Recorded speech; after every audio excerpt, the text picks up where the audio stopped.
and welcome to the True North Show. I'm your host, Megan North, and I'd firstly like to thank the sponsors of this show, Quantum Awakening, Beth Lewis, Anne C. Clark, and our lovely guest who paid to be featured on this episode. Today, I am joined by a man who I admire greatly, and I've only met him on one occasion. Lawyer Johnson is a transformational speaker, author, entrepreneur, and community advocate whose life's work is turning pain into purpose. Born into adversity and shaped by childhood sexual abuse, emotional silence, and systemic barriers, Lawyer spent years internalizing pain without the language or tools to process it. That unresolved trauma contributed to destructive choices that led to incarceration in early adulthood, where he began the deeper inner work that would ultimately change the trajectory of his life. Through mentorship, education, and spiritual growth, he learned to name his wounds, accept accountability, and refuse to let his past define his future. With a renewed sense of purpose and responsibility when released in 1998, Lawyer built multiple successful businesses, and his entrepreneurship journey reinforcing one of his core messages: there are no deadlines on dreams. Love that. Lawyer is the author of the memoir, My Pain is My Identity, a raw account of trauma, incarceration, faith, and redemption that resonates with survivors of abuse. As a speaker, he is known for emotionally grounded storytelling and practical tools that equip audiences to pursue healing, emotional discipline, leadership, and faith-centered resilience. He's the founder of Motivational Wings, a mentoring initiative for youth and adults affected by trauma and incarceration, and is the host of the Lawyer Johnson Talk radio show, where he amplifies conversations on healing, mental health, faith, and responsibility. At the heart of his work is a simple conviction: your past explains you, but it does not define you. Welcome to the show, Lawyer. I'm really looking forward to our conversation today. Thank you for having me on, Megan. You're Appreciate very it. welcome. How does it feel when I read out all of these amazing things that you've done through your life? It feels amazing. I could say that, because it's like I'm going back in time from the beginning of all my pain Yeah. to where I'm at now. So to hear someone say all these nice things about me, it's a good feeling. The accolades are good. Yeah, good. And I love to always hear. It's quite funny because we often I don't think we often reflect enough on where we've come from. I think often as humans, and particularly when we're very driven, we're always looking at what's next. What do I want to do next? What do I want to achieve? What impact do I want to have? But we sometimes forget to reflect on actually what I've done even just in the last 12 months, not let alone the 5 years or 10 years. So I actually really enjoy seeing the reaction of my guests when I'm reading out the bio, because you can see them going, oh, that's what I've done. So let's dive in. So I suspect there was probably a lot of defining moments for you, but what was the defining moment that led you to pursue your true passion and purpose, like what you're doing now? I know that I had to finally stop running from my past and decide to face it head on.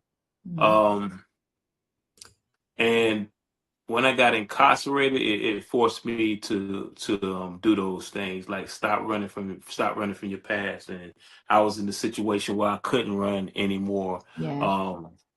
All the pain that I was feeling inside, and how I could release that pain into other things, I couldn't do it anymore. I was confined, and I had to, really dig in within myself and find a better way to deal with what all the anger that was built up inside me. So I had to stop running and face the trauma. Yep.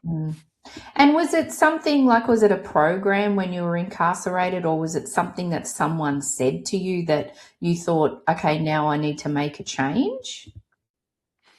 the defining moment for me where I knew that I had to make a change is, as I was telling you my story when I was incarcerated, before I got incarcerated, and I was facing a whole bunch of time. I ended up breaking out of jail. It's like something out of a movie. I broke out of jail and I stayed on the run for like approximately 3.5 years. So after they finally caught up with me, I broke out of jail in North Carolina. And when they finally caught up with me, I was in Phoenix, Arizona. And when they brought me back to North Carolina, you got to look at the time span. That's like 3 years being on the run, 3 years without seeing my immediate family.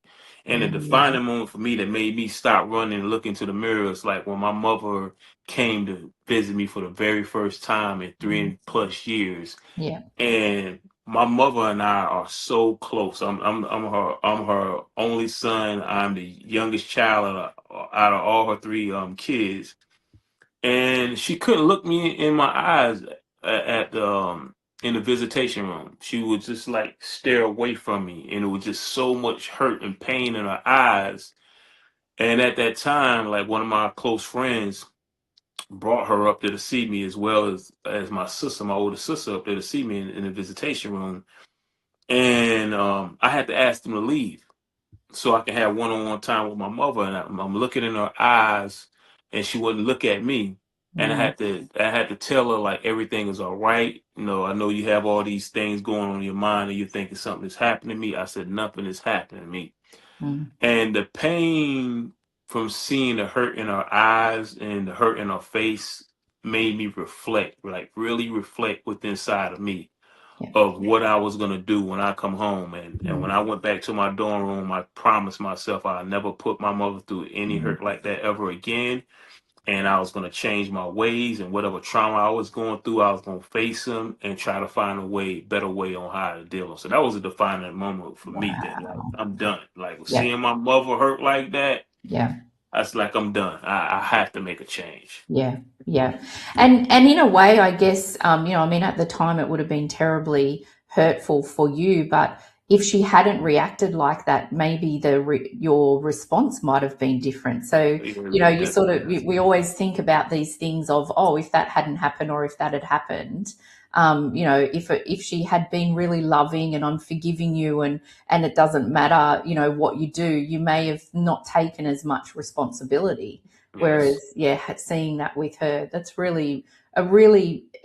I'm hoping now that you can reflect on that as a beautiful moment in your Oh life. yeah. Yes. Yes. Yeah, Yes. yeah. And I think that it also comes to a point, doesn't it, where we think, I don't want to hold on to the story anymore. Like, I want to work through the story, heal the story, and for it not to.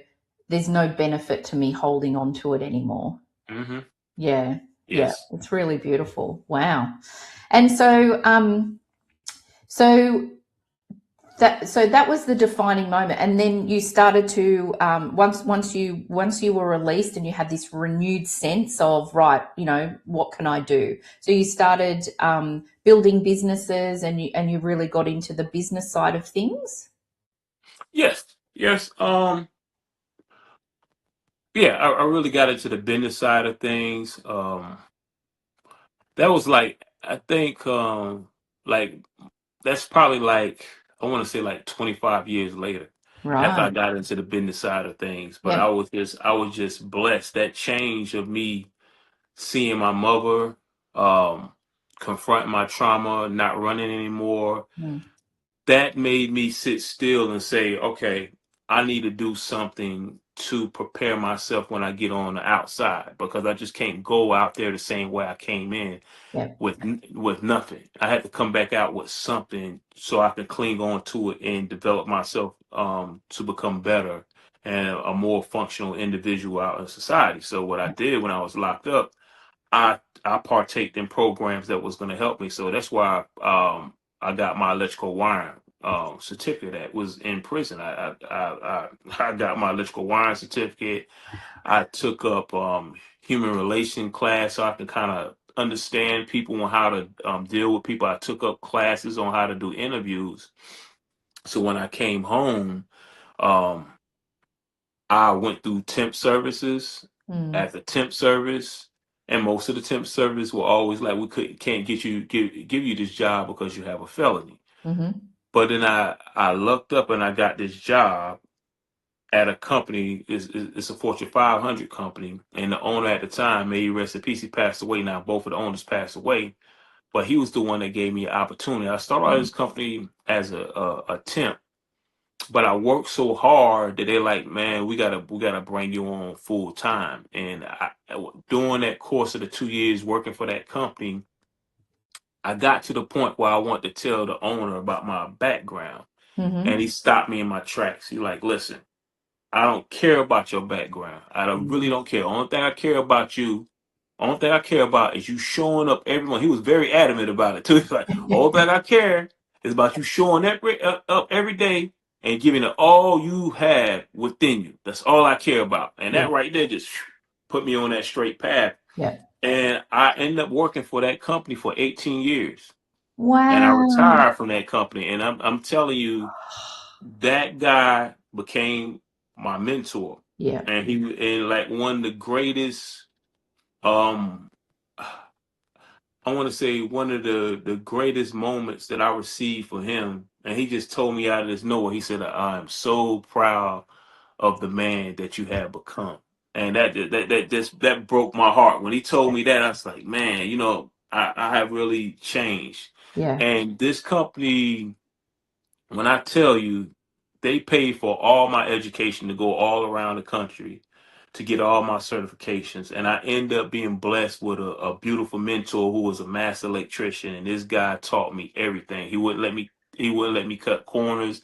When it came for me to bend electrical conduit, if he saw that was wrong, he'll tear it all back down to make me do it the right way. Mm-hmm. He made sure I was equipped and that I was my mind was mentally callous to handle the pressure that the world was going to throw on me. Yeah. And he told me, he's like, Lawyer, if you come work for me, he said, I guarantee you I'll teach you everything I know, but you have to commit that you're going to work with me 100%. Mm. And he said, even if you don't decide to stay with me, he said you'll have enough certificates to carry on with you into your next, endeavors in life. Yeah. And I did. And I Mm. when I retired from that company 18 years, that's when the entrepreneurship came in. I took all the certificates they gave me. I rolled that into a contracted company. I became a general contractor. I started, doing remodeling homes. And the Wow. first job that I ended up getting, which was a blessing, was for $30,000. I remodeled a whole townhouse by myself, and from that $30,000, another job came to me to remodel convert a monastery school into a pet daycare. That was a $200,000 job. And then the blessings just kept pouring on and pouring on, pouring on. So when I do my reflection, all those blessings come from me. Mm. Look at my mother in the eye, telling her I was not going to do this anymore. Me Yeah. committing to going to school, and then me getting that certificate, me preparing myself going to human resources classes, Yeah. me preparing myself to know how to do an interview, me getting out in this world, taking whatever I could get, but not giving up, going to this temp service, end up getting a temporary job at, a Fortune 500 company, and the owner giving me the opportunity to work for him. And then at the same time telling me how proud of he was of me, being a good man. And Mm. that's what just elevated me to the next level and made me feel that I can do anything, because if this guy endorsed me, that meant the world to me, because Yeah. this guy gave me my opportunity to work for his company. He didn't judge me because of my past. Yeah. He judged me for my character. So Yeah. that's the whole full story of the entrepreneurship. Wow. That's incredible. And I love Yeah. that he had, I mean, we often we call it, because I worked in human resources for a very long time Yes, yes, in my yes. career, and we call it unconscious bias. So, and that's for him, that's probably why he didn't want to know your background, Yeah, because unconsciously then you have a bias towards yeah, someone. So yeah, with yeah. him saying, oh, there's a line in the sand, I don't want to know, because he didn't, yeah, I love that. Like, what an incredible man. That's Hmm. just, and Lawyer, I also want to say, like, I love everything that you've spoken about then, because every single thing came from you taking action. Mm-hmm. You doing the next thing and the next thing. You're not sitting there saying, well, I've done all of this now, it should come to me. No, you've got to continue to take that action, don't you? Yes, yes, yes. Yeah, yeah. Uh, Wow. Incredible. Really incredible. And so I mean, gosh, there's a lot for us to talk about, but no, how do just you, just just talk freely, Megan. I think yeah, it's yeah, good when we talk freely. yeah, Let's yeah. ask any There's so question. much, so many things that I want to talk about. Yeah. So Everything is from a flowing mental, smoothly, so let's go. my mind's going. Take your time. So from a mental health and well-being point of view, so what sort of things do you do um, to make sure that your mental health and well-being is looked after? And has that changed over time, or have you got some certain practices that you've always kept in place? Like what do you do to make sure that you're always on track? Making sure I have balance and then I'm rooted in self-awareness. And I say self-awareness because I have to acknowledge when I'm having those bad days. And when I have those bad days, I lean on my wife. Mhm. And I think you need to know when you have those bad days and have somebody have a support system around you that understand you better, especially if if you have a partner or if you're married. And the thing that helped me the most is when my wife, when we got married, she could kind of see, during our time of being with one another, sometimes I drift off because, trauma shows up at any time. It's unexpected. And we can just be sitting here, looking at a TV and all of a sudden you mad at the world. Don't even know what you're mad. The trauma has taken over you. Yeah, And and the thing that I respect the most about my wife is she was like, listen, we need to go to counseling. And I don't want to go to counseling for you. I want to go to but better understand you. So whenever you start having those moments, I know how to deal with it. And yeah. she has been my rock. And Mm, when I get into those low places and stuff like that, she can kind of see it. She understands. She get closer, mm, and she try to find me things to do to kind of offset that trauma from seeking in and bothering me. So yeah, just having self-awareness, um, knowing what tools you need to have in your toolbox to pull out to kind of offset the moments of that trauma taking over you. yeah, Yes. yeah. Is there anything specific that really works for you? Like, do you breathe or do you go for a walk or stand outside? Like, is there anything particular that you can, like, you think, right, I've just got to do that because it's going to change my mental state? Um, Me being around my dogs changed me. That's one of the things I go to. I go like, I love on all my dogs. I go love on them and they come love on me when I'm Yeah, down. Um, Finding something to do, and and that's the beauty of me being a licensed electrician and a contractor is me occupying my mind and mm, occupying my hands, kind of filter out that trauma. yeah, So those are the devices that I use to help me is keeping my hands busy. Let me yeah, go outside, let me go fix something. Let me grab that honeydew list.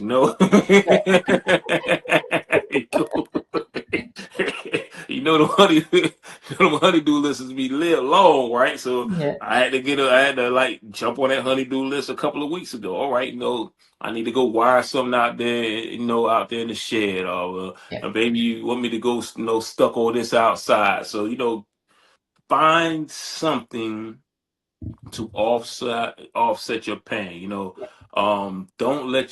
Don't let your trauma define you. You define the trauma. Don't you make sure you're in control of the trauma because if you let that trauma take over you, then it's going to lead to depression and then it's going to lead into devices that you don't want to get led into it's going to create a whole big old storm for you. yeah, So that's one of my devices. Instead of like pouring my pain into alcohol or drugs, I self-absorb my pain into my tools that yeah, help me, like talking to my wife, hanging out with my dogs, going yeah, somewhere, working with my hands, making something work. Yeah. That's my main tool, staying And busy. I really love that because I think it's really important for, a lot of people think, oh, I'm told to meditate or I'm told to do this. And it's like, no, work out what works well For for you. you. Mm-hmm. Mm-hmm. What is it that really can shift your mindset, that makes you feel calm, that Mm-hmm. takes you out of that brain, your brain is going to go, oh my gosh, I'm going to go down that track. Using a little bit of NLP, the neuro linguistic programming, how can you snap out of that and do something else? But I think that finding something that works for you, I think, is so Mm-hmm. important. Yeah, Yes. I love Mm-hmm. that. That's really beautiful. And so, what about grounding? Do you do anything like to really ground yourself, to focus yourself? Is there anything like walking barefoot on the grass or anything like that, or is that more than just working with your hands to sort of bring you back to present? Well, what to keep me grounded is always faith. Like I know, I just know, I don't care what nobody say. You can believe whatever you want to, but I know why I'm still grounded and still focused is because my fear of God, and I just say that wholeheartedly because I look at life on not just in the inside realm, on the outside realm too.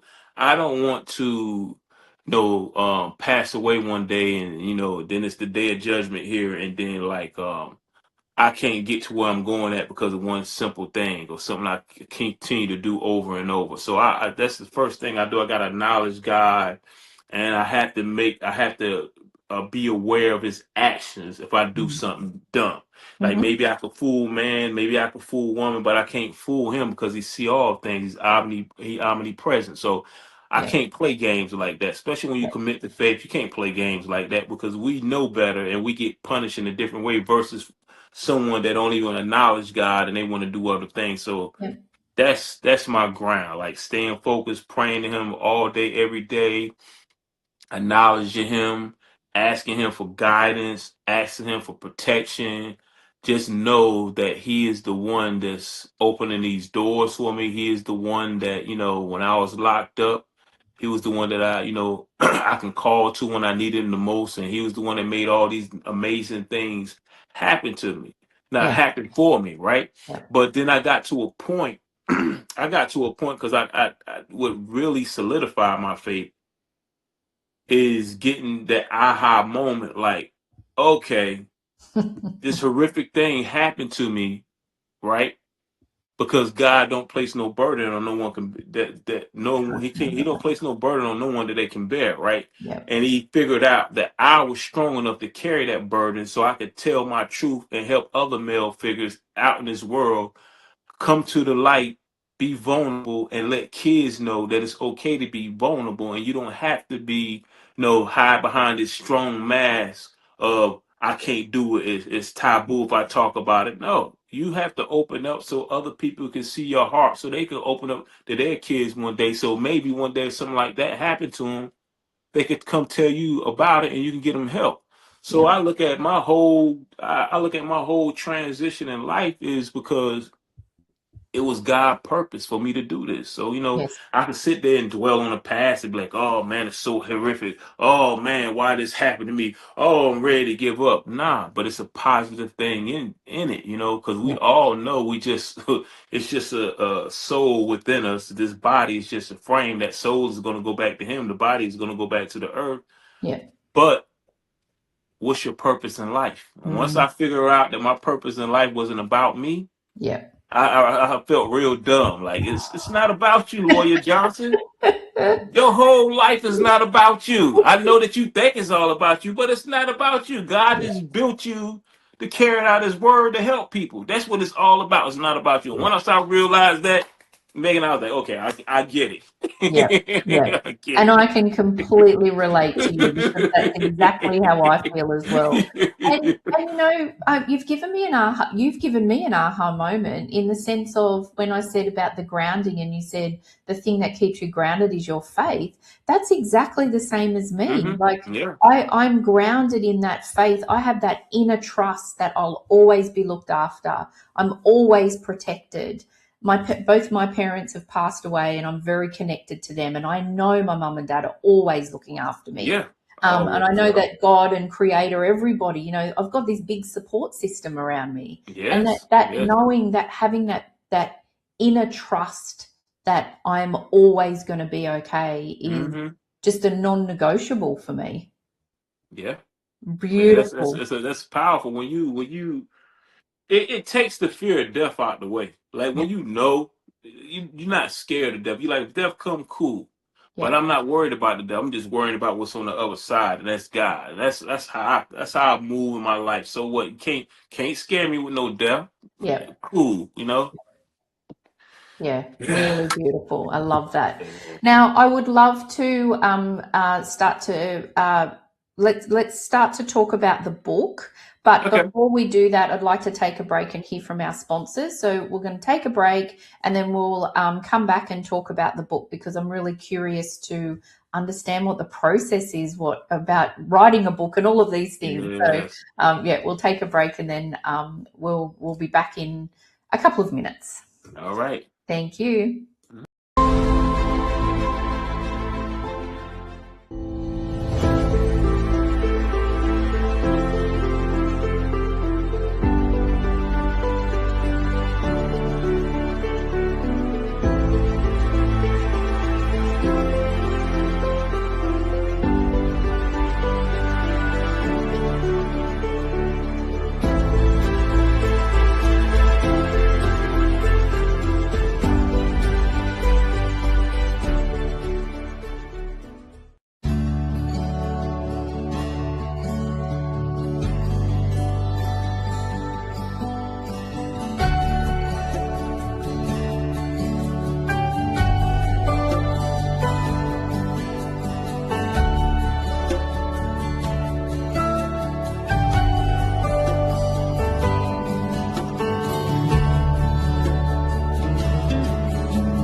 Welcome back to the show, Lawyer. Thank you for sticking around. Yes. No So problem. let's talk about the book. So you've published a book called My Pain Is My Identity, and so it's a memoir, and it talks about the journey that you've been on, and the work that you've done, and the healing that you've done, and all of the inner work through your journey. And how was it writing this book? Was it healing? Was it cathartic? Like what was the process in getting all the words down, and just going through that whole process? Oh, the process was emotional. Mm, Because you have to relive every scene in the book. The book is very raw and honest. I didn't leave any details out. Um, because you kind of feel shameful, like a lot of things that you have done in your past, like selling drugs and all of that. In certain moments of the book, you'll read that. Um, Very emotional. The mm, process of that book was very emotional. It was so emotional that it has taken me over like 5 years to write it. mm, And because the beginning of the book talk about what happened to me, like me, mhm, being this go lucky kid, having this amazing mother, and how she treated her kids, and would spoil us with snacks and toys, and me being a big Jackson 5 and Michael Jackson fan, and at that age your mind is just so open to the world. You don't even know what trauma is. You don't even know mm, what betrayal is. You mm, just free hearted, and relieving no reliving the moment of someone conning me to help him to move some furniture in his basement and offer me some cookies. Um, then you're going down in the basement and you find out that the whole thing is a trick to sexually abuse you. So you got to go back to that moment because Yeah. that's a big part of the book. Turning your pain into identity. So Yep. the whole process of writing that book has been emotional. Some of it's funny, but I can relive those moments, of me being incarcerated, me having those act outs because of that trauma. Because when you're dealing with trauma as a little kid, you don't know how to sit down and talk to someone about Yeah. your problem. Only thing you know how to do is just vent it, and that Mm. vent come out in anger and frustration, and sometimes that can boil over into fighting someone and being aggressive. So Mm. it was difficult to Mm. write that book, but seeing the response that I'm getting from the book, I am very happy that I wrote it that way. Yes. Yeah, yeah, and I think that congratulations for having Thank the you. courage to do that because it wouldn't be easy. I could imagine, Hmm. and but I think that as you said before, that you feel like, and I love that your T-shirt it says "I'm here because God said so." That's I right just here love because that. God says so. Yeah, Yes. and so and so I think that when you have that realization and that aha moment, which is what you did, you've got no choice but to be doing these things and taking this action so that you can help others. Because when you go through trauma and when these unfathomable things happen to you as a child, you always think that you're the only one, like no one's going Hmm. to understand. Am I imagining this? Did I make this up? All of those sort of things. And so by you sharing your story, I think it just empowers people to Yes. know that they're not on their own, and that there is support out there. Yes. Yeah, really beautiful, really beautiful. And so, have you, with all of the wisdom now that you've learned from writing the book, do you think there will be another one coming, like in relation to Yes. next phase of your life, or? Yeah, I'm gonna write a help guide. I'm already in the process of writing a help guide, from the model of the my pain is my identity, Yeah. and then I'm gonna write two more books. I already have the title, but I don't believe in like putting one feet before the other, so I'm just Yeah. gonna promote, market, do book festivals, podcasts. I'm gonna Yeah. push this. My pain is my identity as far as I can push it, and Yeah. then once I build up that fan base, then I can drop that next book. Yeah. And Great yeah, plan. And yeah, I've put the QR code there for people to purchase your book. So, oh, great! I look forward to the next one. That's yeah. fantastic. Next time I'll be coming over there to Australia to do the Yes, video, do the interview in person. yes, absolutely. I love that idea. Yes. I love that idea. So, what advice, if you had a version of you coming to you and saying, can you mentor me? This is what I want to do. What advice would you start to give them to encourage them to follow their passion and purpose? Mm, you talking about like if they follow in the same footsteps of me, like being a victim of Could be, yeah, yeah. trust the process. That's what I would tell them. Trust the Mm, process on what you want to do, commit to it wholeheartedly, and have those conversations with God. mm, Have those deep conversations with God.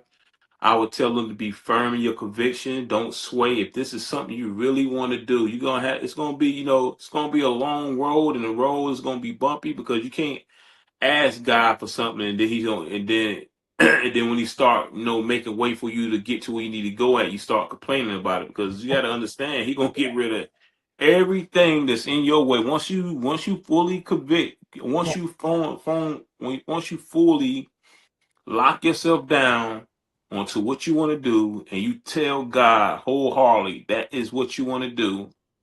He's gonna go to work. As long as you see in your heart that you really 100% committed on what you want to do, so when you see all these friends that say they were your friends start dropping off, and you don't get phone calls anymore. You got to be cool with that. And when Yeah. you when certain family members you thought that was real close to you, and they not there for you, you have to get used to that. You know, Yeah. you know, if he break you down, like if your foundation is up here and you talking about you want to go here, when he break crumble that whole foundation down to the bottom and start building you up, you have to be cool with all that. That's what I would Mm. tell you. You got to be, listen, don't tell God you want this, and then when he start working, you start complaining. No, you're gonna Yeah. have to put your clothes on. You're gonna have to put your rain suit on. You're gonna have to get your umbrella, because there's gonna be a lot of things that's gonna come your way. It's gonna rain, it's gonna storm, it's gonna do a lot of things, but I guarantee you, once you stand firm in your convictions and you push through it, when you get to the end, you're gonna be like, oh, I know why he did all those things, because I asked him to help me get to where I'm at right now. But he had to move certain people out of my way.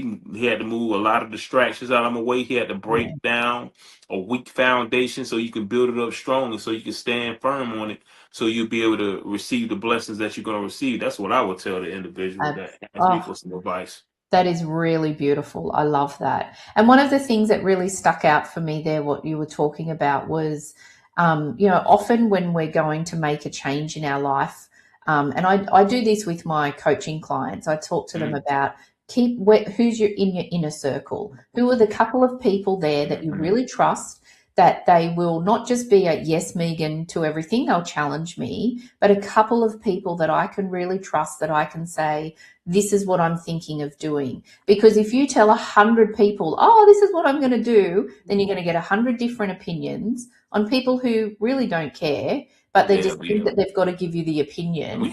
And then, and then your Yeah. confidence starts to wane and you start to think, oh my gosh, should I really be doing this? And so I think that being quiet and just keep going and forging ahead and Mm-hmm. trusting, Yeah.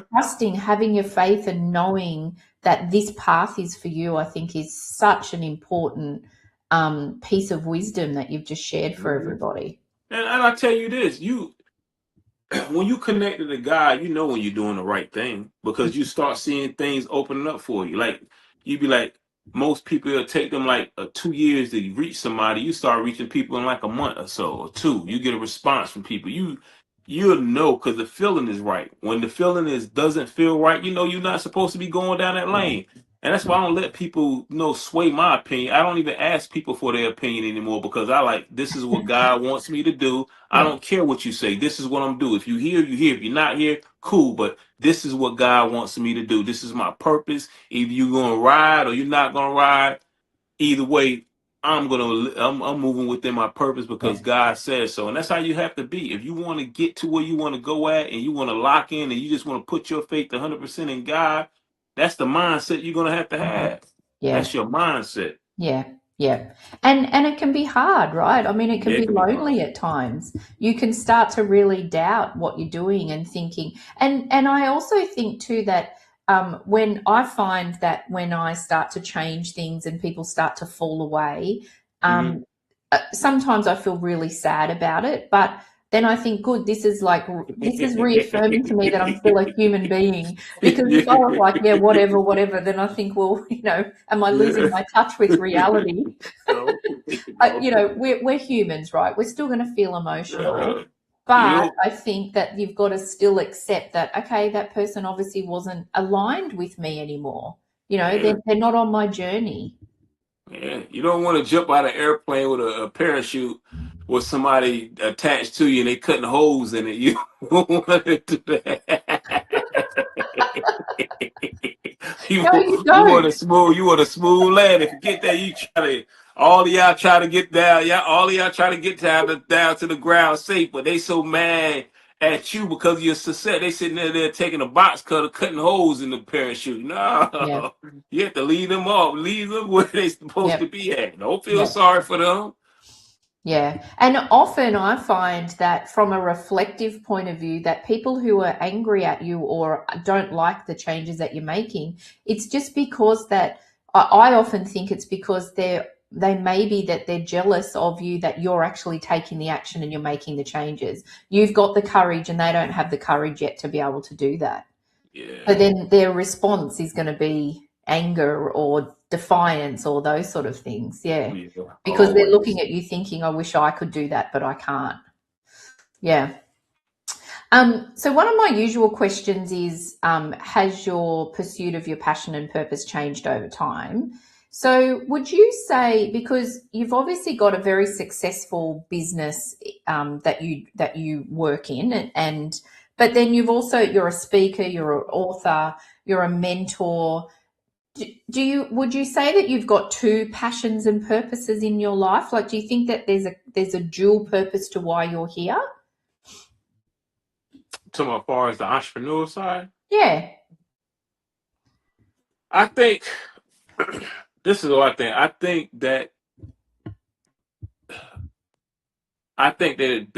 think the farther you go into your life, there has to be like taglines during your whole process of your life to make your story amazing. Because one thing people don't want to um they don't want to be not interested in a good story. So like me becoming an entrepreneur, that's a tagline. Me, Mhm. electrician, that's a tagline. Me becoming an author, that's a tagline. Me becoming a motivational speaker, that's a tagline. Me being incarcerated, that's a tagline. It's Yeah. all these taglines and hashtags leading up to your greatness, right? So Yep. it's one can't come without the other. Yeah. If I can kind of put that out there, you have to have these successes to increase your story or your Mhm. storyline, right? So Mm. if I wasn't incarcerated, if I said just say this, I want to be a motivational speaker, but I don't have all the accolades that you just that you just explained to them. People be like, "Oh, he's just a motivational speaker." Okay, what are you gonna tell me something that intrigues me that make me want to hire you to become a motivational Yeah. speaker? Then Yeah. your response is like, oh, I don't really have none. I just want to be a motivational speaker because I want to, Yeah. right?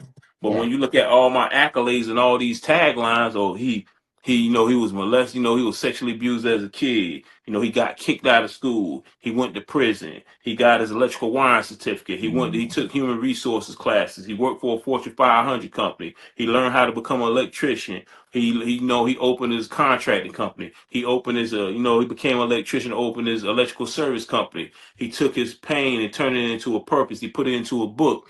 Now he's a motivational speaker. Now he has this platform called Motivational Wings, and he's teaching people how to deal with their pain and how to find tools or how to offset their trauma.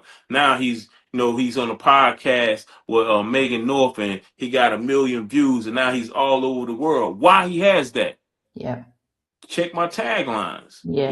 Just take Yeah. those taglines. So that's just a part of the journey. Me becoming an entrepreneur is a part of the journey. That's how God does it. He has to build you up Yeah. to get where you're going at. He has to build all these stepping blocks on top of stepping blocks for you to take off. And that's how I Yeah. look at that. Me becoming an entrepreneur is just a stepping block or a tagline for Arthur Lawyer Johnson. Yeah. Lawyer Johnson, the motivational speaker. Yeah. So one has to go with the Yeah. other. So the passion is the same.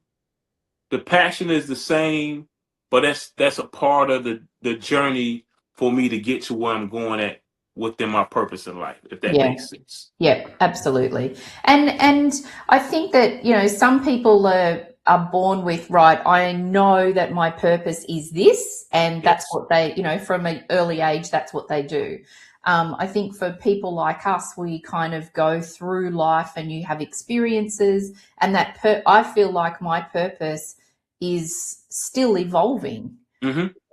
Like I know, like I'm deeply passionate about the work I do, and I hear it from you that you are too. But that Mm-hmm. whole purpose is still an evolution, and I love going through that process because then it's like, oh, I've just experienced that. That's going to add to why I've got, Mm-hmm. why I'm going to be doing the purpose that I'm ultimately going to fulfill. Yeah. I still don't know really what it is. I feel like it is at the moment, but maybe that will change in a few years. Yeah.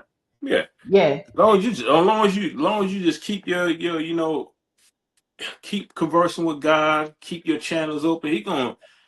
I like, and I'm being honest, Megan.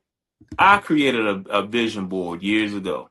And before I met my wife, I was dating these women that they was just giving me a headache, and I had to change. I had to change things up, and that's what my friend said. Like you if you continue to date the same women, you're gonna continue to get the same results. It's nothing changing. I had to lock in with them myself. I told myself, I went through a divorce, and I was sitting in my apartment. I was still hurt because uh, my kids hated me at the time because their mother and I got divorced, and I created a vision board. I said my credit was bad, and I was like, I don't know how I'm gonna get me a house, but I said I'm gonna get me a house. Yeah. And a year later, I purchased me a home, and then I got on my vision board. I said, I'm not going to date any more women that's not successful. And I made my vision board clear.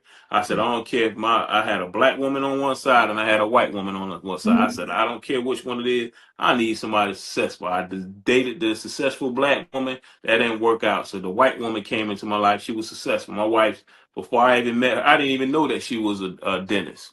I didn't know she had her own practice. I didn't know any of that, Megan. Yeah. Only thing I know is I had the Lawyer Johnson Talk radio show, and one of my friends, you probably see him on Netflix. On Netflix, his name is Nate Jackson. He's a good friend of mine. He was coming to Phoenix, Arizona. He reached out to me. He said, "Lawyer, I need to fill these seats in the House of Comedy out in Phoenix." I said, "Cool." So I reached out to everybody that was in my database at the time, and I reached out to my wife. This before we even started dating anyway. I'm like, my friend's coming out, here's a free ticket, you come. She came out to the show. She was with somebody. And she came out, oh, how you doing? Such and such and such and such. And that was it. I didn't think anything about it. Then Yeah. she asked me, could I bring her son, which is my stepson now, can I bring him on the show and do a show to raise money for their football team? I did that. And then she, I walked outside. She's in this brand new Escalade. I wasn't even thinking about her because I already said I'm gonna let God lead me. I don't want to be in no relationship. I don't care nothing about that.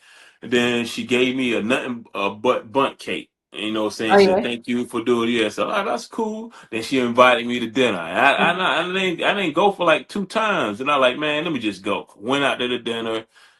I pulls up. It's this huge house. I'm like, who stays? Who lives here? Right?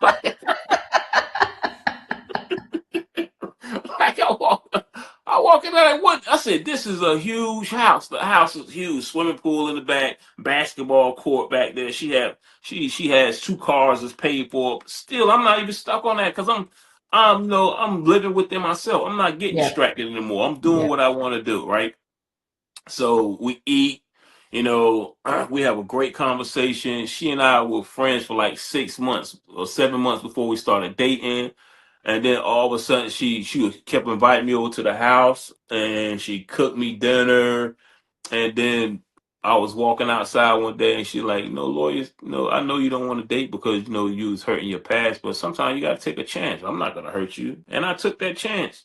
She and I been the next month, the March 11th, we'll be married 4 years. Wow. And I That's haven't beautiful. turned back, and she has been everything. She has been everything and more. Yeah. Like she has been there with me 100%. Yeah. So um, like I was saying, you just have to believe, and you have to put your vision board, and you have to change things in your life to get to where you want to go at. Yeah. Yeah. Yeah. And again, it comes back to that deep innate trust, right? That trust. Yeah. Yeah. Yeah, there's Yeah. that belief in God. I'm telling you, I'm telling you, Megan, everything that I have put on my vision board, He has given to me. I told him on that vision board years ago, I wanted to be debt free. I became debt free. I had a student loan that was 29,000. That when I was in New York going to a trade school, they put me in that trade school. I didn't even have a GED, a high school diploma. And Obama Mm. came up with this plan that if somebody enrolled you in a trade school and you didn't have the proper certificate to take that trade school or the education, like a high school diploma or a GED, then your student loan or whatever that has to go away because it was under false pretense. Don't you know that I submitted my information to that and shown that I got my GED when I was incarcerated, and I submit that information to them? They wiped out that whole student loan, Wow. 29,000. Yeah. Wow.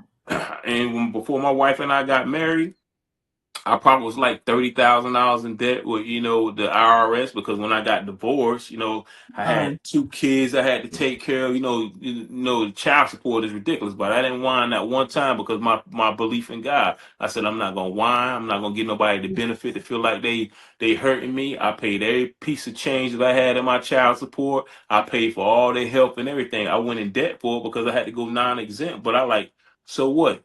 And when I sold my house before I got married, I paid all that debt off, because I told my wife, I said, I'm not going to get married in debt. I said, that's yeah, not fair to you. yeah, So she like, well, so why would you sit over? We're going to get married. Why are we going to have two homes? I sold my home, the profits that I made off of it. I yeah, paid off all my debt. I bought her a nice ring. I took the majority of that money and I rolled it into my contracting business, and the rest is history. And that's yeah. all from my belief in God or what I had on my vision board. And my wife think it's crazy because she was like, I told her, listen, I told my wife, I showed my wife my vision board now. She like, yeah, that's crazy. And I told her, I said, I want an Amex card. I always say, I want me an American Express card. She like, I don't even know why you want that American Express card. You got to pay $600 a year just to have. I said, it doesn't matter. I said, because I said, I'm going to be the greatest inspirational speaker in the world. And when I start getting booked for those flights, I'm going to swipe that American Express card and I'm going to spend a certain amount of money a year. And while all the losers are sitting out there in the regular airport, I'm going to be in that lounge drinking sodas and looking at TV. Then she started laughing, right? So it's like, but Megan, that was on my vision board. Yep. Hey, yep. That's what a vision board is all about, right? It's about that, visioning it. Yeah, and I have it now. I have the platinum American Lovely. Express card. I love it. I love it. So we actually only have a couple of minutes left. That's cool. Woo! It was So a good interview. it's been so good. I've loved it. So I'm going to ask you the same question that I ask all of my guests before we finish our conversation. So what is one lesson or truth that you've learned on your journey that you wish you had known earlier? Mm. Say that again. So what is one lesson or truth that you've learned on your journey that you wish you'd known earlier? I think I spent too many years thinking that I had to be tough. Mm, I think I could have saved a lot of lives if I would have been vulnerable sooner. yeah, Um, because society look at vulnerability as a weakness when in yeah. all actuality it's a form of strength. Mm-hmm. And I wish I could have been more vulnerable to help more people and get this message out, and change people's lives. Yeah, yeah. Yes.